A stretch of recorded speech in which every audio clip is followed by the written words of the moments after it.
آقا سلام و درود، امیدوارم حالتون عالی باشه. اگرم عالی نیست عالی بشه. خیلی خوش اومدین به ویدیو. آقا از رو تامنیل فهمیدین، ولی خب توضیحاتی هم باز من میدم. اول که من خودم پلی نمیدم. میبینید گیلد 4 فرندام کلا آفلاین نیستن. بچهای گیلد هیچ کس آنلاین نیست. بویا پسو گرفتم ولی تا لول 18 بردم، مثلا پولش نکردم. و اینو فقط گفتم که صرفا بدونید آقا اینو برای شما گرفتم. این ویدیو رو برای شما اوکی کردم. من دیروز تران پیروز تران 1000 تا وی پی رو با 1000 تا نت تست کردم، 1000 تا کانفیگ و نمیدونم کانفیگ های پولی رایگان همه رو تست کردم، هیچ کدوم درست کارآمد نبوده. چرا؟ چون من دارم توی نقطه اینا رو تست میکنم که فوق العاده نت ضعیفه. یعنی مثلا حالت عادی هم ضعیف بوده، پینگ من کلا رو همین بوده و میتونستم برم جای بهتر تست کنم، ولی یه جوری بود که گفتم آقا همه بتونن استفاده کنن، که نتشون ضعیفه هم بتونن استفاده کنن. به خاطر لگ گوشی و سطح پلی ضعیف و اینجور چیزا هم دیگه عذر میخوام. خودتون میدید من نزدیک به 1 ماه 40 روز ایناست من هنوز پلی ندادم.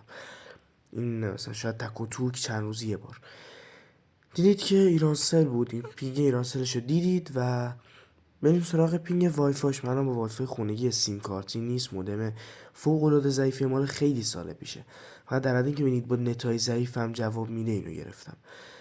و اینجا این چیز ما آفلاین بود، این انمی ما آفلاین بود. فقط پینگو ببینید که گرفتم در حد اینکه بدونید آقا پینگش چجوریه.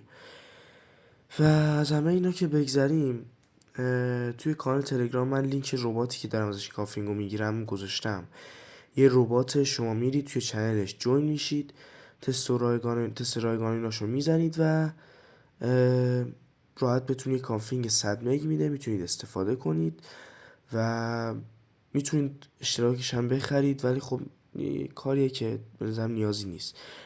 مثلا با شما با صدمه یا من پیشنهاد میکنم فقط برای فری استفاده کنید، و اگر کار خیلی واجب دارین، آقا مثلا مثل من بویا پس دارین پر نکردین، نمیدونم کار اینجوری دارین، مثلا یه هممون سوال پلی دادن ندارین، یه میدونین چجوری سیستم. و 100 مگه میتونید با هر اکانتتون یه بار بگیرید. اصلا میتونید با اکانت خانواده‌تون، دوستاتون، رفیقاتون بگیرید استفاده کنید.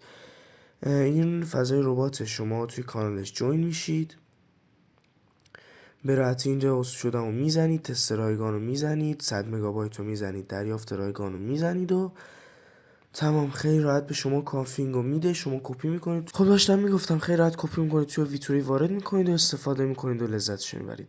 اگر مشکلی بود توی تلگرام بگید، پی وی خودم هست. اگر مشکلی باشه که از دستم بر بیاد حتما براتون انجام میدم.